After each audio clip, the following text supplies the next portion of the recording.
And welcome back to Comcast Newsmakers. I'm Steve Swat. My guest this segment is Roger Abbey, who's a member of the Yuba County Board of Supervisors. Thanks very much for being with us. Thank you for having me. I know the Yuba County is going through what's called the general plan update right now, and folks watching might think, oh my gosh, what does that mean? It's all bureaucratic and their eyes glaze over. But this really is important for the future of Yuba County, isn't it? Looking out 20 to 30 years. Absolutely. It's a general plan that we're entitling the Yuba County 2030 General Plan.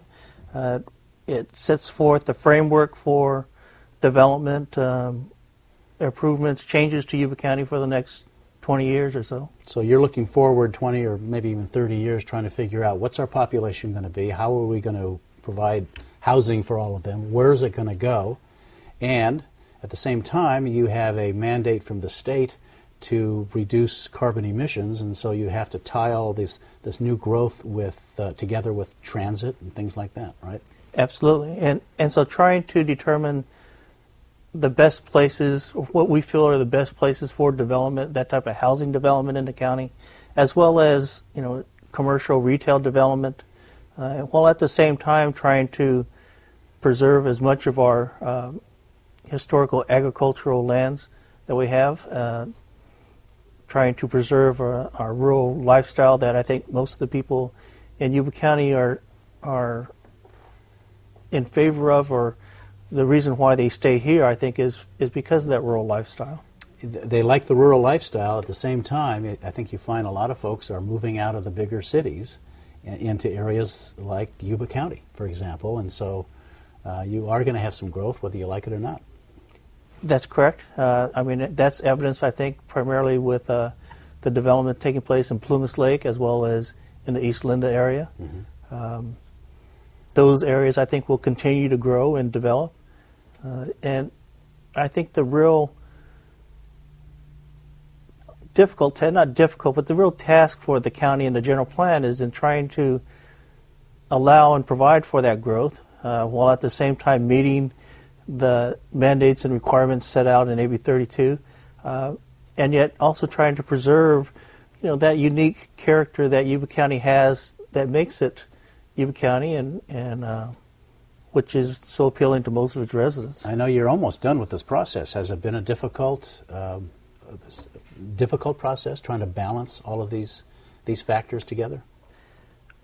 I would say that. I've only been on the board for a couple years now, and the only experience I've had with general plans has been the one that they tried developing, or that they did develop in the city of Wheatland, and now this one. And it's a process that's been going on for approximately 4 years. There have been 19 public meetings in the beginnings. There were 5 alternatives developed that the public had a lot of input and opportunities to comment on. It's been boiled down to a preferred alternative.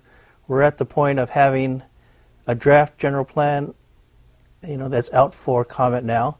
It's been out for comment since August 10th last year. We have a draft environmental impact report that's been out for comment since, December 10th last year. And both those comment periods are scheduled to end in mid-February, and so I would think that we would be able to finalize our general plan sometime mid-April to mid-May of this year.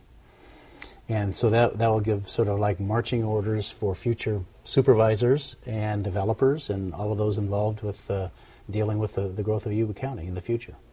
I don't know that I would necessarily characterize it as marching orders so much as more maybe some guidelines for how we saw it, at least at this time.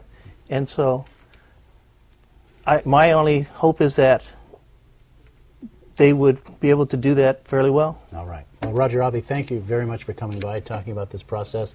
And thanks, of course, to our viewers for watching Comcast Newsmakers. We'll see you next time.